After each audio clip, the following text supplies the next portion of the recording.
A'udzubillahi minasyaitonirrajim.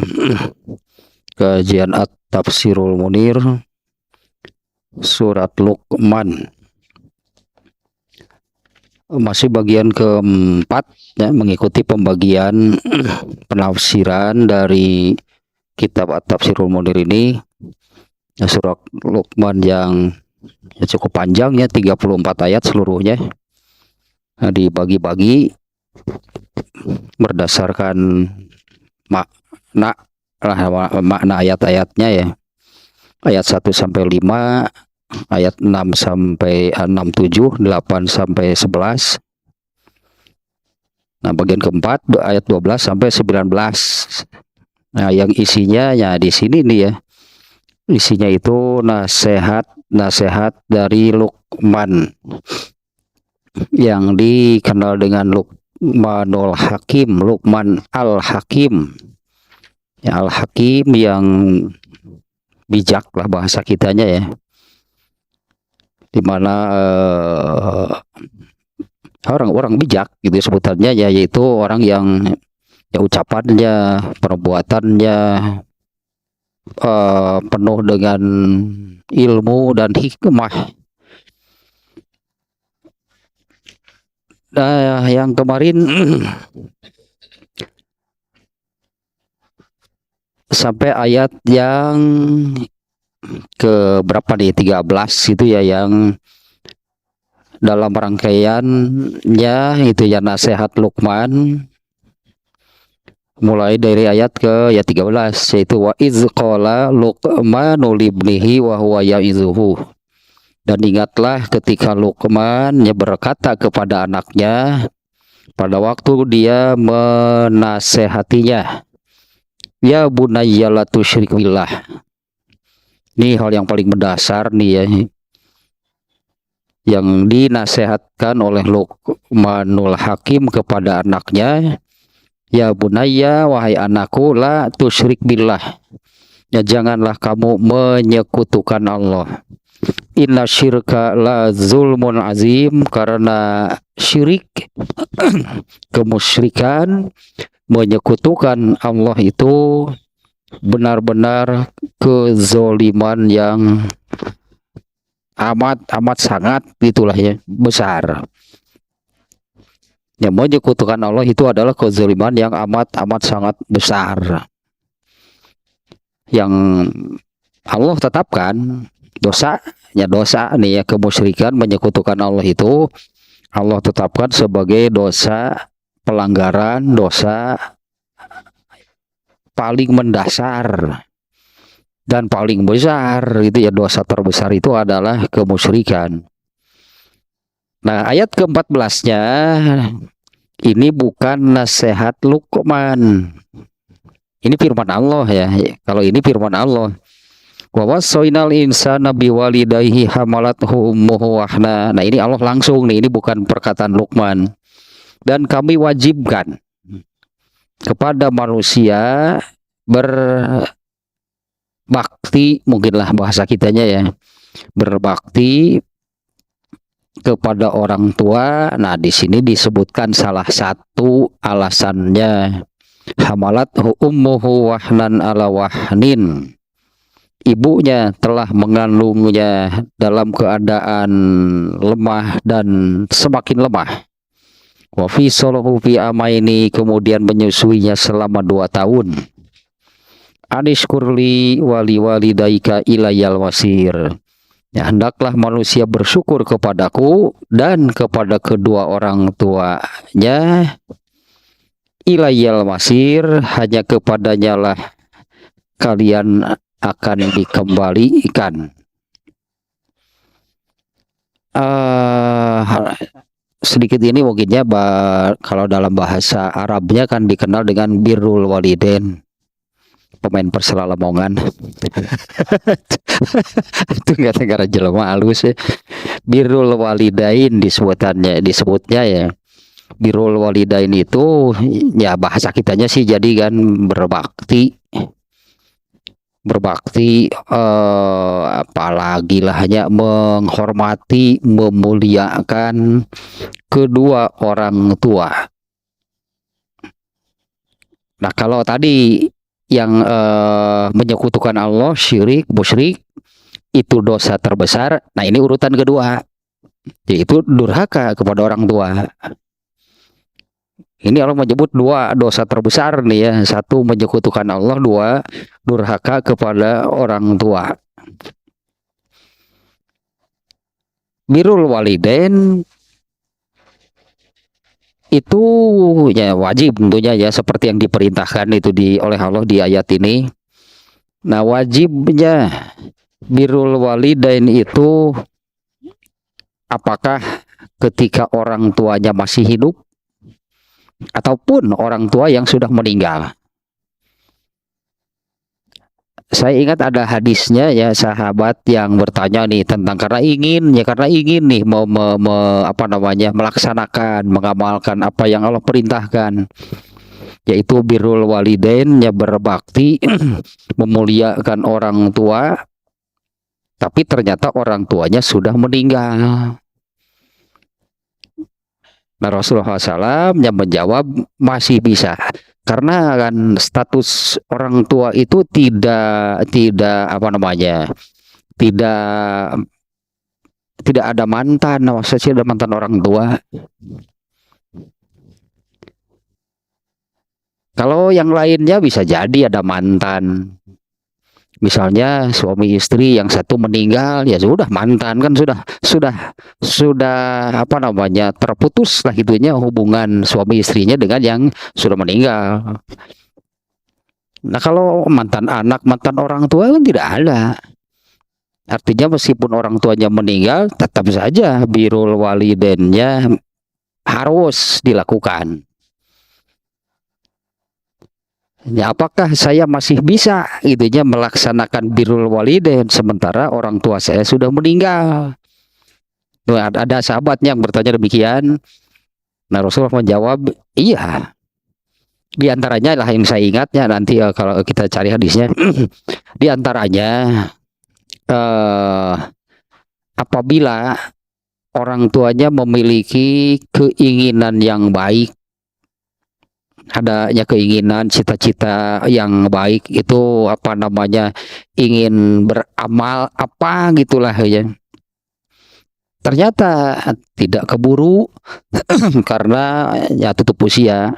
Nah, maka Rasulullah memerintahkan, lanjutkan, kamu lakukan itu oleh kamu, keinginan orang tua yang belum sempat itu lakukan. Kemudian ada lagi satu halnya dari hadis itu yang saya ingat, bahwa muliakanlah, hormatilah, jagalah hubungan baik dengan orang-orang yang dihormati oleh orang tua kalian. Ya, hormatilah itunya orang yang dihormati oleh orang tua kalian. Ya, artinya gitu, menjaga hubungan baik, menghormati, tetap menjaga dalam bahasa ininya kan suka disebut tali silaturahmi dengan orang-orang yang dihormati oleh orang tua kamu. Nah, ininya kewajiban ini ya, Allah wassainal insana, Allah kami wajibkan manusia berbakti kepada orang tua. Nah, bahkan ya birrul walidain, berbakti kepada orang tua itu masih tetap wajib dilakukan meskipun orang tuanya sudah meninggal. Hanya kan ya seperti tadi lah, beda caranya ya. Kalau ketika yang masih hidup, saya kira kan lebih nyata gitu ya birrul walidainnya, karena kalau orang tuanya masih ada. Nah, kemudian di ayat yang kemarin yang ini nih, wa in jahadaka ala an tusyrika bi ma laisa laka bihi ilmun fala tutihuma. Jika kedua orang tuamu itu memaksa, bahkan di sininya, jika kedua orang tuamu itu memaksa untuk menyekutukanku dengan apapun, sementara kamu tidak di sini kalau redaksi ayatnya, sementara kamu tidak punya ilmu, tidak paham, tidak mengerti gitu ya. Fala tutihuma, maka janganlah ditaati keduanya. Nah, berarti ada batas di sini nih ya. Kalau berbakti kepada orang tua, ya itu tadinya diwajibkan di ayat yang ke-13. Kami wajibkan manusia itu birrul walidain, berbakti kepada orang tua. Nah, tapi batasnya sampai di sini. Apabila kedua orang tua kamu itu, kalau di sini yang disebutnya memaksa untuk menyekutukanku dengan apapun, maka jangan diikuti. Nah, redaksi seperti ini, di mana banyak para sahabat, banyak nih para sahabat yang masuk Islam. Anak-anaknya masuk Islam, ternyata orang tuanya tetap tetap kafir, tetap musyrik, tetap menyembah berhala itulah. Nah, contoh yang paling hebatnya tentang hal ini yaitu Abu Ubaidah Al-Jarrah nih, sahabat nih ya, mungkin nanti di dalam kitab Fadailu keutamaan sahabat juga akan terbahas nih ya. Abu Ubaidah Al-Jarrah itu dia masuk Islam sementara orang tuanya tidak, dan orang tuanya itu tetap dan terus memaksa untuk keluar dari Islam, tinggalkan agama Muhammad gitulah, memaksa keluar dari Islam. Nah, sementara para sahabatnya baik yang masuk Islamnya seperti Abu Ubaidah Al-Jarrah masih muda, itu orang tuanya masih ada. Tidak ada sahabat itu yang bahkan itu dipaksa, diancam oleh orang tuanya, oleh keluarga besarnya keluar lagi dari Islam, itu nggak ada. Nah, Abu Ubaidah Al-Jarrah mengalami hal seperti itu, kemudian hijrah, meninggalkan keluarganya itu di bawah ancaman bapaknya saja. Pokoknya Abu Ubaidah ini dia tetap ikut hijrah. Akhirnya mereka bertemu dalam perang Badar. Dan orang tua Abu Ubaidah itu, dia ikut perang Badar itu karena ingin membunuh anaknya. Karena kan orang tuanya mencapnya sebagai anak durhaka, anak yang tidak taat kepada orang tuanya. Sementara Abu Ubaidah kan tetap bertahan itu dengan keimanannya sampai ikut hijrah, ditinggalkanlah semua keluarganya. Bertemu di perang Badar, ternyata bapaknya ini terus mengejar-ngejar, gitunya Abu Ubaidah ingin membunuhnya. Abu Ubaidah terus menghindar, masa iya gitu ya, saya harus melawan bapak saya sendiri. Ternyata terpojok, Abu Ubaidah terpojok, mau tidak mau ya terjadilah peperangan zaman dulu, zaman Rasulullah kan berhadapan langsung itu pakai pedang, pakai tombak, pakai apalah, ya terjadilah pergumulan itu di antara Abu Ubaidah dan bapaknya terbunuh. Tetap Abu Ubaidah sedih, masa sih gitu ya, itulah dalam perasaannya, saya membunuh bapak saya sendiri. Kemudian Abu Ubaidah lapor kepada Rasul, bagaimana ini kondisi saya seperti ini, apa saya tidak durhaka membunuh bapak saya sendiri? Tapi dengan alasan demikian kan, membunuhnya dalam perang, bapaknya membela kemusyrikan, Abu Ubaidah membela Islam. Ya kalau nggak salah jawaban Rasulullah SAW, yang kamu bunuh itu adalah kemusyrikannya. Ya, yang kamu bunuh itu adalah kemusyrikannya gitu, karena orang tuanya musyrik. Kalau orang tuanya tidak musyrik, masa iya Abu Ubaidah membunuh bapaknya? Ada batas artinya nih ya, nih dari Allah nih. Kami wajibkan setiap manusia itu berbakti, menghormati, memuliakan kedua orang tuanya. Tapi ini batasannya. Jika orang tuamu memaksa, di sini yang disebut musyrik, karena dulu kasusnya para sahabat banyak yang demikian. Banyak yang dipaksa gitu untuk keluar lagi dari agama Islam, meninggalkan agama yang dibawa oleh Rasul, ya kembali jahiliyah, kembali musyrik. Makanya ayat seperti ini. Tapi pada dasarnya yang dimaksud oleh ayat ini adalah jika orang tua kamu mengajarkankah gitu ya, mengajarkankah, mengarahkankah, memberi contoh untuk perbuatan dosa, bukan hanya musyrik. Nah, jika orang tua kamu mengajarkan, artinya bukan hanya memaksa, mengajarkan, mengarahkan, memberi contoh untuk keburukan. ya untuk keburukan, maka tidak boleh diikuti. Karena di dalam satu hadis ya, Rasulullah SAW bersabda, la ta'ata fi maksiatil kholik. Nah, kalau ini umum nih, kalau ini kan musyriknya yang disebut di sini. Kalau di hadis tersebut, la ta'ata fi maksiatil kholik, tidak boleh taat dalam urusan maksiat kepada Allah. Meskipun ya itu meskipun orang tuanya yang memerintah, mengarahkan, menyuruh dan sebagainya gitulah, hanya meskipun orang tuanya. Karena pada akhirnya setiap manusia itu, makanya di ayat ini tadi di ayat berapa? Di ayat ke-13-nya ya. Ilayal masir, diakhiri dengan kata seperti itu ya di dalam ayat ke-13-nya. Hanya kepada kulah kamu akan kembali. Nah, pada akhirnya kan manusia itu akan menghadap kepada Allah, mempertanggungjawabkan amalnya sendiri. Meskipun ketika melakukannya karena disuruh si Anu, disuruh siapa, disuruh orang tua saya. Waktu dihisab kan mereka nggak ada. Waktu dihisab orang tuanya mana? Apa iya orang tuanya mau bertanggung jawab? Aneh lah gitu, orang tuanya maju gitu menghadap kepada Allah. Saya memang yang menyuruhnya, nggak akan ada semuanya.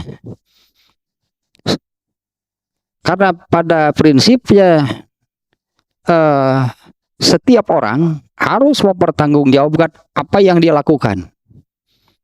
Apa karena disuruh orang, karena kemauan sendiri, nggak ada bedanya di hadapan Allah. Kamu sudah melakukan dan harus bertanggung jawab. Nah, maka di surat Al-Baqarah ayat 166-nya saya ingat tuh ayat. Kalau ayatnya saya tidak hafal, tapi yang ini di Al-Baqarah 166 itu di mana penghuni neraka nih. Penghuni neraka itu saling tuduh. Ya itu yang seperti ini, saling tuduhnya. Yang satu bukan saling tuduh, mereka bertengkar gitulahnya. Mereka bertengkar, yang satu yang mengajak, yang menyuruh, yang satunya lagi yang diajak, yang disuruhnya. Nah, yang diajak, yang disuruh, mereka kan menggugat. Kamu harus bertanggung jawab karena saya kan hanya mengikuti, hanya melaksanakan. Nah, yang ini mengatakan, kenapa kamu mau-mau aja ketika diajari, ketika diperintah? Mereka saling menyalahkan. Dua-duanya di neraka. Yang menyuruhnya di neraka, yang melakukannya di neraka. Ini berlaku juga hal seperti itu. Berlaku juga hal seperti itu untuk hubungan seperti inilah antara anak dengan orang tua. Seorang anak tetap gak bisa dengan alasan saya kan harus taat kepada orang tua. Makanya Rasulullah SAW membatasi la ta'ata fi maksiatil khaliq, tidak boleh taat apabila atau dalam urusan maksiat, durhaka kepada Allah. Contohnya Abu Ubaidah, bapaknya memerintahkan, memaksa, bahkan mengancam untuk membunuh. Tetap Abu Ubaidah ini memilih taat kepada Allah, tidak taat kepada orang tuanya. Kalau Allah kan memerintahkannya taat kepada Allah, sementara orang tuanya memerintahkan untuk keluar dari ketaatan kepada Allah. Kamu harus nurut kepada orang tua. Kurang lebih demikianlah hanya bapaknya Abu Ubaidah. Ternyata yang benar Abu Ubaidah.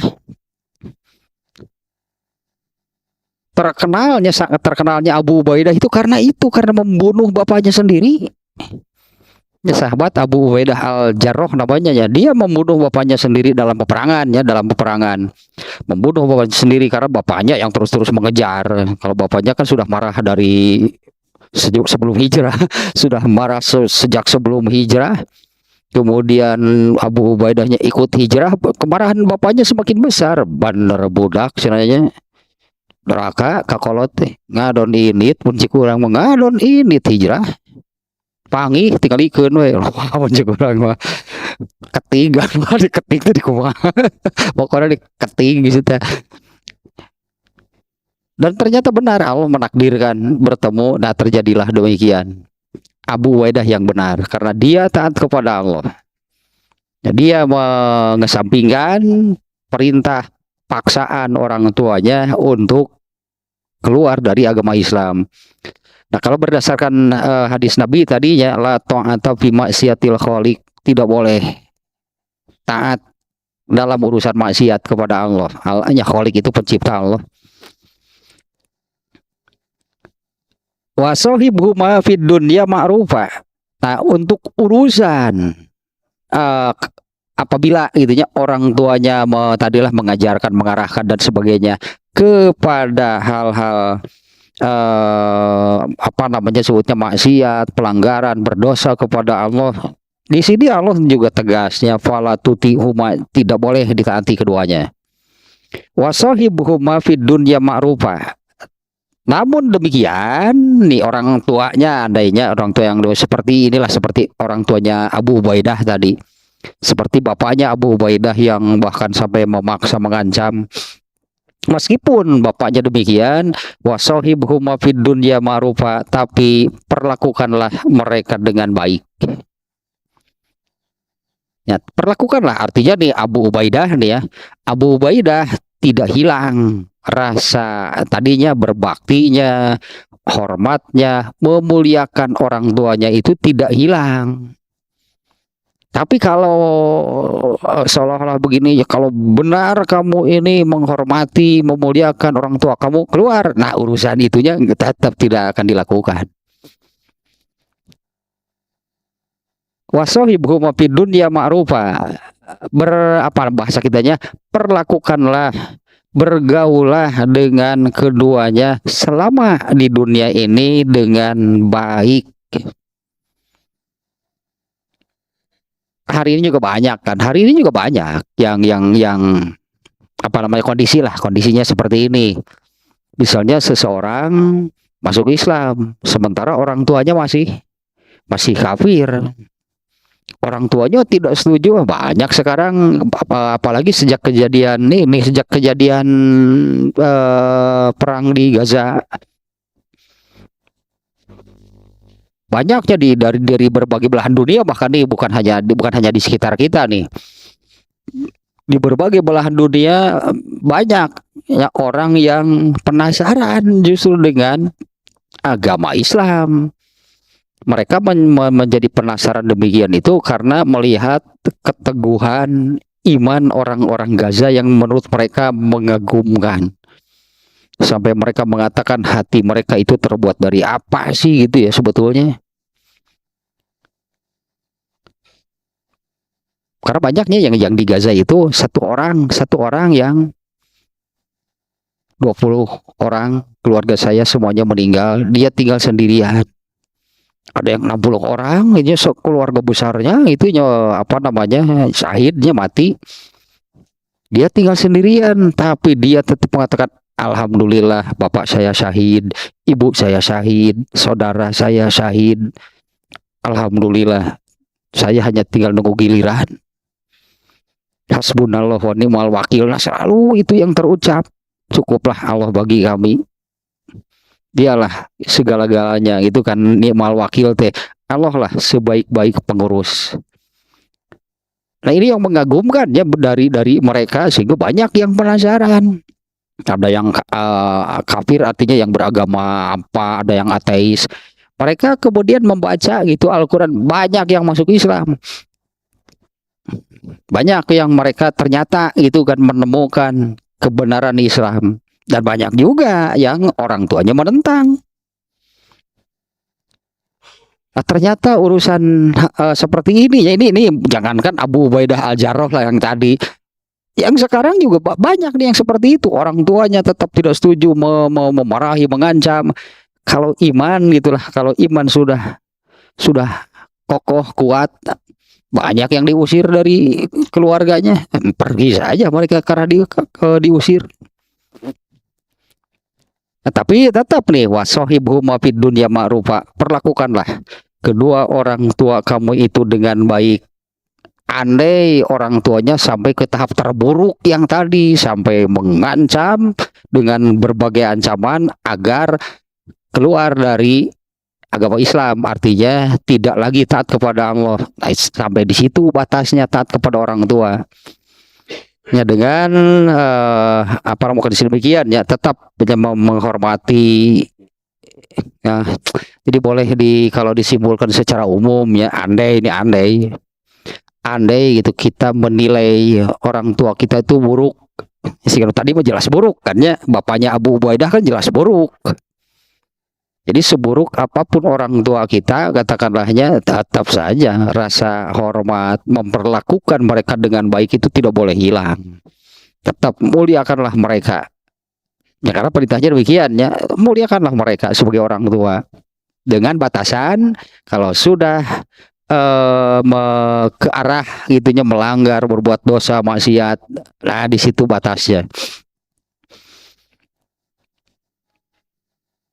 Wattabi sabila man anaba ilayya. Anak yang, nah ini poin-poinnya di ayat ininya, ayat keempat, ayat ke-15-nya yang barusan. Wa in jahadaka. Kalau ayat ke-14 tadi di yang bagian akhirnya tadi ya, yang Allah mengingatkan ilayyal masir, pada akhirnya kalian manusia akan kembali kepadaku untuk mempertanggungjawabkan amal kamu sendiri. Dengan apa namanya, prinsip seperti tadi lah ya, bahwa setiap orang harus mempertanggungjawabkan apa yang sudah dilakukannya. Apakah karena disuruh atau kemauan sendiri, gak ada bedanya di mata Allah. Kamu sudah melakukan. Intinya kamu sudah melakukan, berarti kamu harus bertanggung jawab. Karena dihisab itu kan sendirian. Nah, orang tuanya kemana? Saudara-saudaranya kemana? Andai menjawab demikianlah kepada Allah, saya melakukan itu karena disuruh oleh orang tua. Emang orang tuanya ada hadir saat itu? Nggak ada. Dan tetap prinsipnya kamu harus bertanggung jawab atas semua yang kamu lakukan.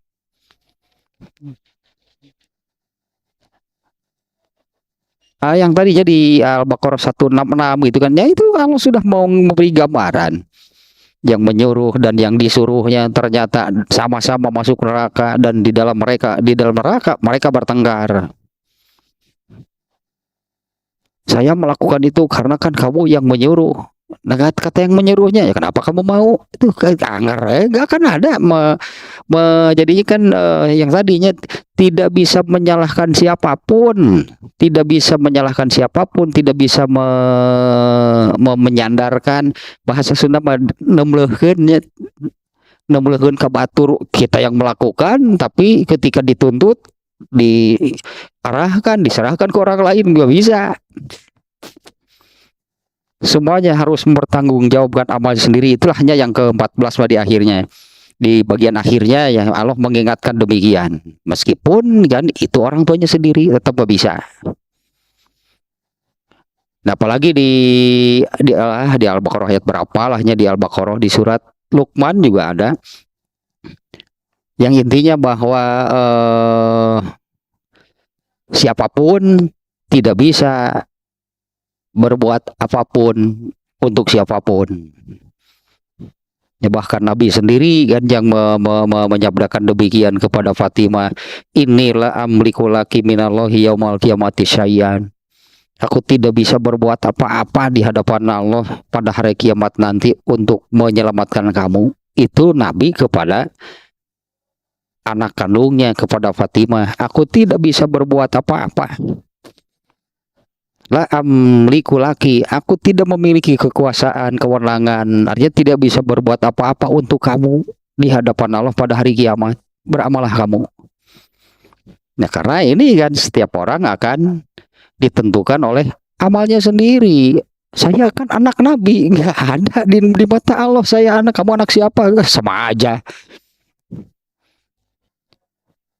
Nah, Rino Ayeuna meni bangga keturunan Nabi, emang apa bagusnya? Kebanggaan tersebut lah gitunya Saya ingat di dalam kajian Tahzibul Akhlak kan ada yang itu kena oleh ujub, kena oleh gurur gitu, penyakit hatinya ujub, gurur karena nasab, karena turunan. Saya kan darah biru, bae rek darah biru, rek darah kotor, rek darah naon rek rek darah biru. Apa? Saya kan turunan hayam muruk, bae rek hayam pelung ge rek hayam naon wae ge eueuh. Saya kan turun Gajah Mada, lahir gajah duduk. Pokoknya mah nasab gak mempengaruhi apa-apa. Bahkan anak Nabi sekalipun. Nah kalau Abu Bakar masuk surga, jadi sahabat paling utama masuk surga tanpa hisab. Emang dia anak siapa? Kan gak dilihat bapaknya kan? Ya Abu Bakar menjadi manusia pertama yang masuk surganya tanpa hisab. Apa karena dia itu anak siapa? Kan enggak. Dan Allah berlakukan untuk semua orang, bahkan termasuk untuk anak-anak Nabi sekalipun sama. Ini Allah mengajarkan hal luar biasa, berarti semua manusia harus bertanggung jawab dengan amalnya sendiri. Jangan menyalahkan orang. Jangan menuduh orang, kamu yang melakukan, kamu bertanggung jawab. Lah prinsipnya demikianlah ya. Yang ya sebutlah kamu melakukan, kamu bertanggung jawab. Lah abdi mah di piwarang, aku saha biasa. Aduh katunya abdi mah di piwarang mun bojo, apa? Mun bojo.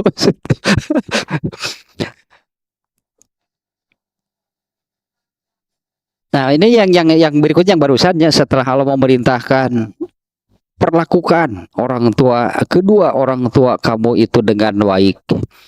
Ini kemarin juga sudahnya bahkan Rasulullah kan memerintah ketika ditanya siapa orang yang harus paling saya perlakukan dengan baik, Rasulullah SAW menjawab ibumu. Setelah itu siapa? Ibumu. Setelah itu ibumu. Di sini kan populernya 3 kali Rasulullah SAW menjawab ibumu, yang keempat baru bapak kamu. Dari semua manusia gitu, siapa yang paling harus aku perlakukan dengan baik? Ibumu. Setelah itu apa? Ibumu. Setelah itu siapa? Ibumu. Keempatnya baru bapakmu. Setelah itu barulah gitunya selain mereka. Sekali lagi nih ada yang perlunya nanti bisa kita buka hadisnya. Birrul walidain istilahnya ya dalam Islam ini ya, birrul walidain itu masih harus dilakukan, masih harus dilakukan, wajib tetap birrul walidain meskipun kepada orang tua yang sudah meninggal. Hanya tentu kan beda caranya gitunya, bagaimana birrul walidain terhadap orang tua yang masih hidup dengan yang sudah meninggal. Tapi pada prinsipnya kan, nah inilah rasa menghormati, memuliakan, berbakti kepada orang tuanya tidak boleh hilang seburuk apapun orang tuanya. Kalau demikian ya, seburuk apapun orang tuanya. Nawat tabi sabilaman anaba ilayya, ikutilah. Ini perintahnya demikiannya. Wat tabi, ikutilah. Sabilaman anaba ilayya, jalan orang yang menuju kepadaku. Ya, ikutilah jalan orang yang menuju kepadaku. Artinya jalan yang benarnya, karena jalan yang menuju Allah itulah jalan yang benar, jalan yang lurus sebutannya. Atau ini kalau terjemah bebasnya itu ya, jadi ikutilah orang-orang yang taat kepada Allah.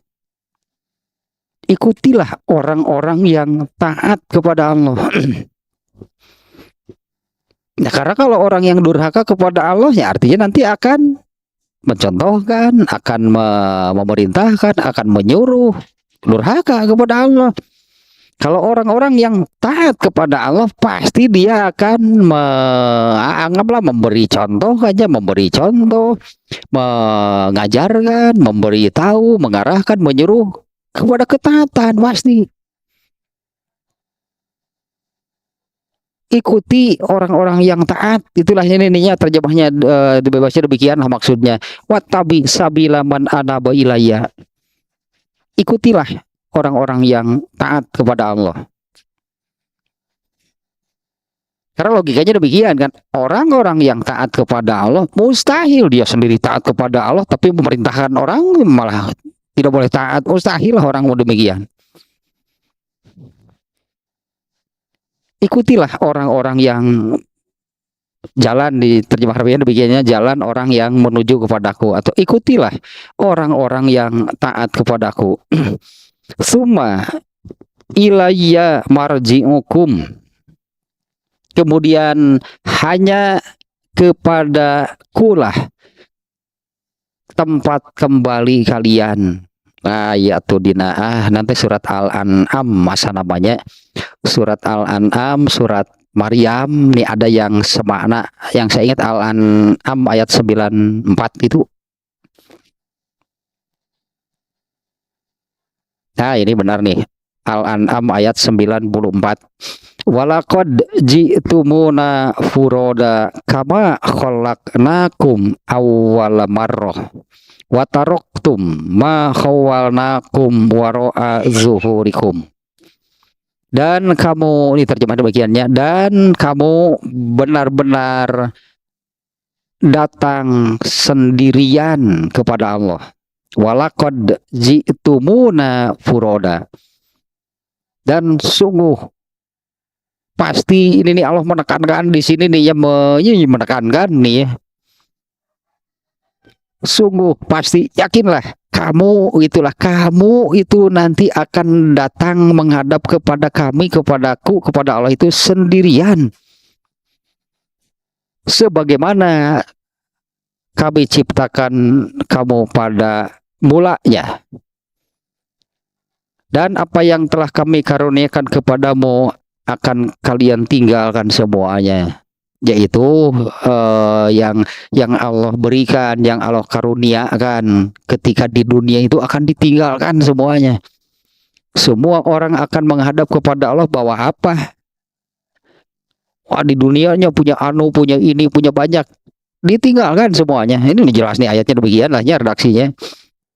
Nah sungguhnya yakinlah bahwa kalian wahai manusia akan datang menghadap kepada kami sendirian. Itu yang tadi kan ya, ketika menghadap kepada Allah, dihisab, diadili oleh Allah, orang tuanya mana? Nggak ada di sana. Istrinya mana? Nggak ada. Suaminya mana? Nggak ada. Anaknya, saudaranya, nggak ada. Semuanya menghadap kepada Allah itu sendirian. Sebagaimana dulu kami menciptakan kalian. Dan semua apa yang Allah berikan ketika di dunia itu semuanya ditinggalkan. Nah untuk poin yang ini kita juga sudah melihat, emang yang meninggal bawa apa? Rumahnya kan ditinggalkan. Ya seseorang yang meninggal itu kan ya sebutlah punya rumah, punya kendaraan, punya tanah, punya uang, emang dibawa? Enggak, semuanya ditinggalkan. Apa sih yang dibawa? Begitu berarti kan, kalau begitu apa sih yang dibawa ketika menghadap Allah? Karena tidak bawa apa-apa, dalam arti bawa apa-apa di sini tidak membawa semua yang Allah berikan ketika di dunia, nggak ada yang dibawa semuanya. Datang kepada Allah sendirian, terus bawa apa? Iya, bawa amal. Ini yang hadis yang ini nih, yang tanya salasun yatba'unal mayyita, ada tiga hal, ada tiga perkara yang akan mengikuti seseorang ketika meninggal.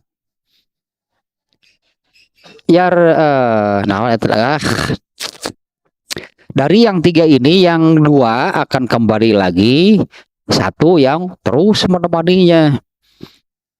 Nah Rasulullah SAW menerangkan yarji'u ahluhu wa maluhu, keluarganya, hartanya. Ketika seseorang itu selesai seseorang dikuburkan, maka keluarganya, hartanya akan pulang, akan kembali. Wayabqa ma'ahu wahidun wayabqa ma'ahu amaluhu, sementara amalnya ikut terus menemani sampai ke ya ini sampai ke sini nanti ketika seseorang dihisab, diadili oleh Allah, amalnya yang menemaninya, orang tuanya, anaknya dan semuanya itu tidak ada. Ya maka itu kan Allah memerintahkan ikutilah watabi sabila man anaba ilayya, ikutilah orang-orang yang taat kepadaku. Ilayya marji'ukum, hanya kepada akulah tempat kembali kalian. Apalagi nih dengan lanjutan ayatnya, fa unabbiukum, fa itunya fa unabbiukum, ini jawab amr bahasa Arabnya. Ikutilah, kan perintahnya wattabi, ikutilah sabila man anaba ilayya, jalan orang yang menuju kepadaku, ikutilah orang yang taat kepadaku. Ilayya marji'ukum, hanya kepada akulah kalian kembali.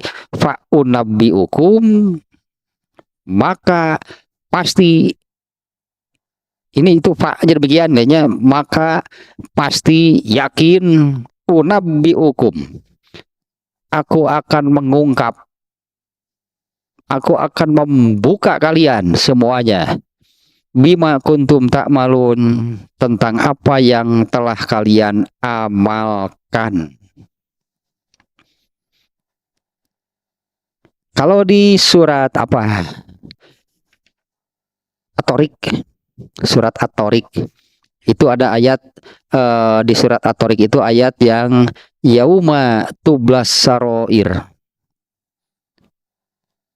di akhirat, atau kita menyebutnya pada hari kiamat nantinya di akhirat, yauma tublas saroir, di sanalah, pada waktu itulah, tublas saroir, semua rahasia akan diungkap.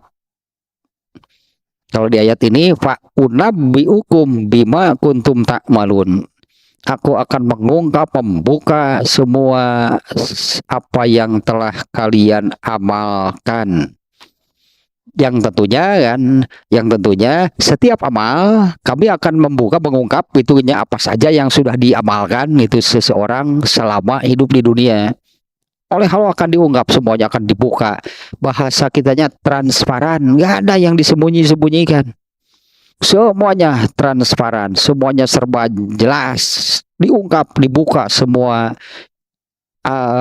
amalnya yang dilakukan oleh seseorang, oleh seluruh manusia, dan diberi balasan.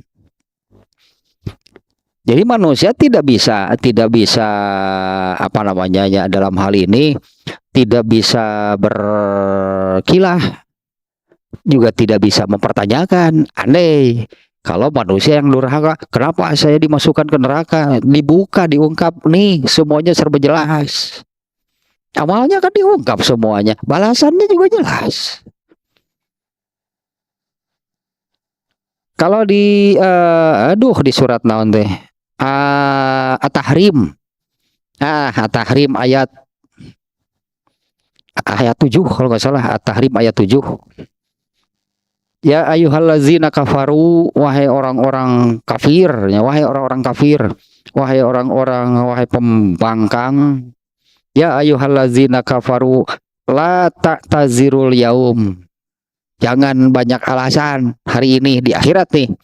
La ta'tazirul yaum, geus tong alasan mencek urang mah. Jangan banyak alasan.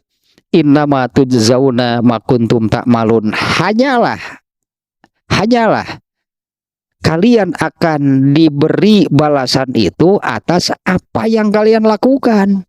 Artinya kan seseorang tidak akan menanggung kesalahan orang. Innama tujzauna ma kuntum ta'malun, hanyalah kalian itu akan diberi balasan atas amal yang kalian lakukan. Kalian celaka, kalian kafir ya karena amal kalian. Ya la tatazirul yaum, ya artinya ya di sini Allah menyebut kafir, tapi intinya semua orang yang durhaka sama, nggak bisa mempertanyakan kenapa begini. Nah, apalagi termasuk dengan alasan yang barusan, "Oh, saya kan disuruh orang tua saya kan disuruh siapa siapa, nggak ada. La tatazirul, nggak ada alasan, tidak diterima itulahnya alasan. Jadi apa namanya tadinya beralasan, berkilah, mengelak, mengangles cek orang Sunda nggak bisa, semuanya diungkap secara terbuka, transparan, jelas semuanya apa yang telah diamalkannya, dan tujzauna ma kuntum ta'malun, dan balasannya juga jelas. Nah, maka kan orang-orang durhaka yang masuk neraka hanya bisa menyesal karena tidak bisa menyalahkan siapapun. Pada akhirnya orang itu akan mengakui, bener salah orang sorangan, tungtung lama bakal gitu, salah orang sorangan kalau kumaha ge. Ya, innama tujzauna ma kuntum ta'malun, semua orang akan diberi balasan atas apa yang telah dilakukannya.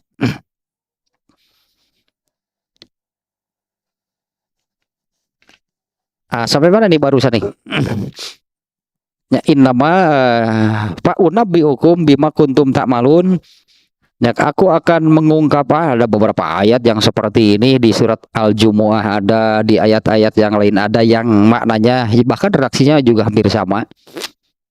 Fa unabbiukum bima kuntum ta'malun, akan kami buka, kami ungkap, ma kuntum ta'malun, apa yang dulu kalian lakukan ketika di dunia. Kemudian ayat yang ini, no kullu nafsin za'iqatul maut, ayat seberapa teh Ali Imran. Nah, kullu nafsin za'iqatul maut, setiap yang bernyawa pasti akan mati.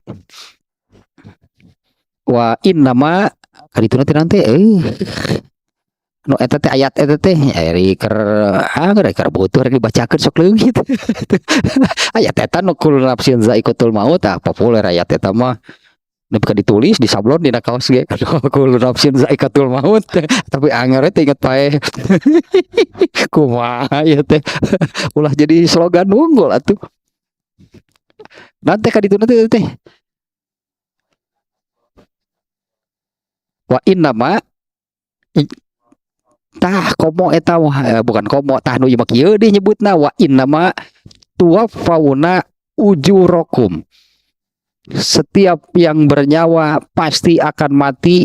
Wa innama tuwaffauna, disempurnakan, benar-benar sempurna itu balasan dari Allah.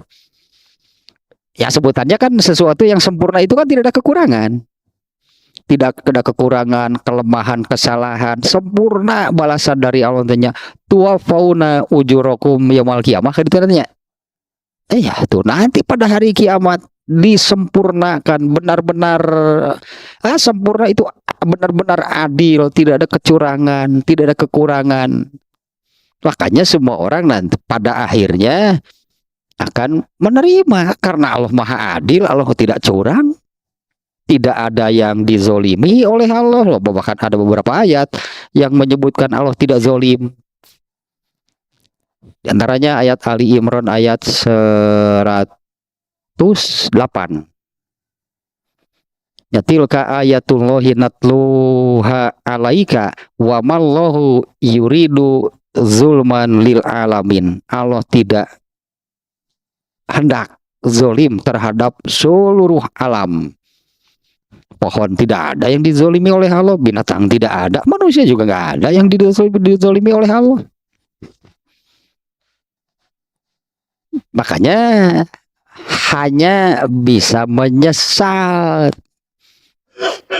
Pada akhirnya hanya bisa menyesali, dan penyesalan mereka yang apa namanya sebutlahnya, penyesalan mereka yang masuk neraka itu juga sudah Allah ungkap di surat Al-Fajr. No eta teh no ya laitani qaddamtu li hayati, wahai andai dulu aku beramal untuk hidupku yang sekarang. Ini setelah di akhirat kan dia ngomong seperti itu. Dia mengatakan, andai dulu waktu di dunia ini aku ini beramal soleh untuk hidupku yang sekarang ini, ya laitani qaddamtu li hayati.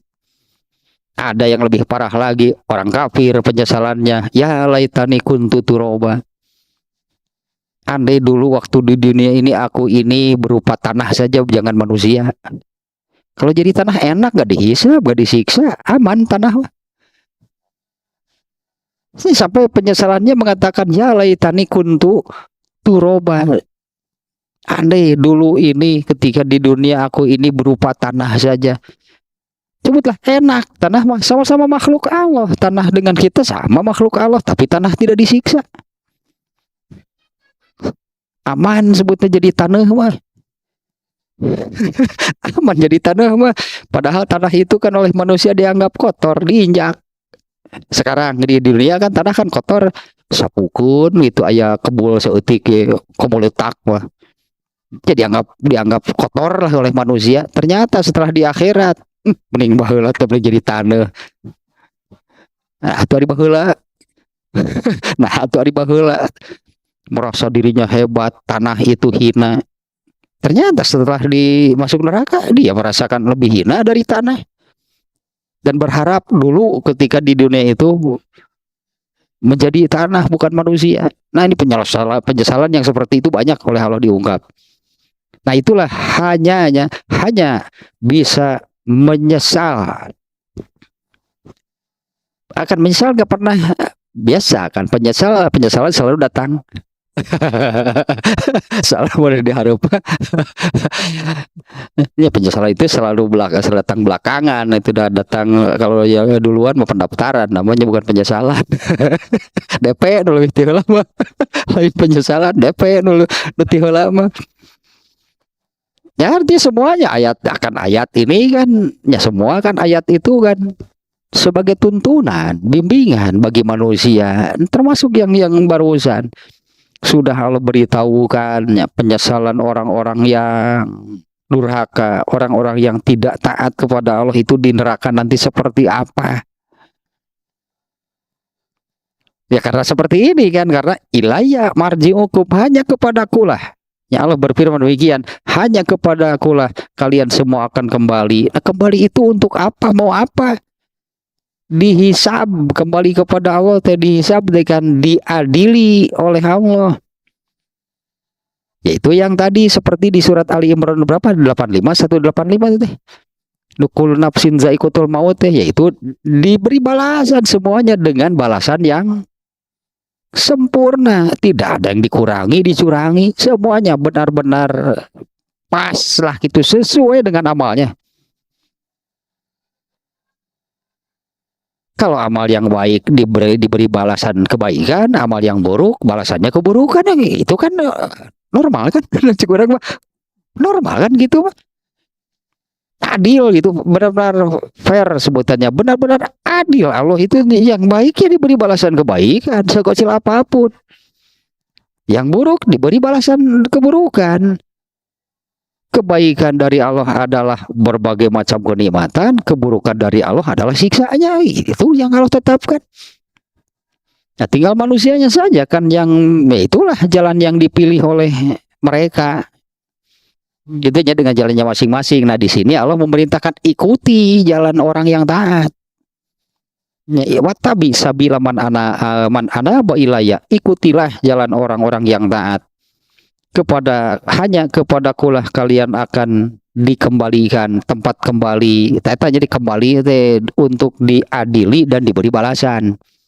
Fa unabbiukum bima kuntum ta'malun. Pasti ini yakin aku akan mengungkap semua yang telah kalian amalkan, lalu diberi balasan yang sempurna. Bahkan sebut nantinya dari ayatnya tadi juga balasan yang sempurna. Nanti tadi wa innama tuwaffawna ujurakum, sempurna balasan dari Allah.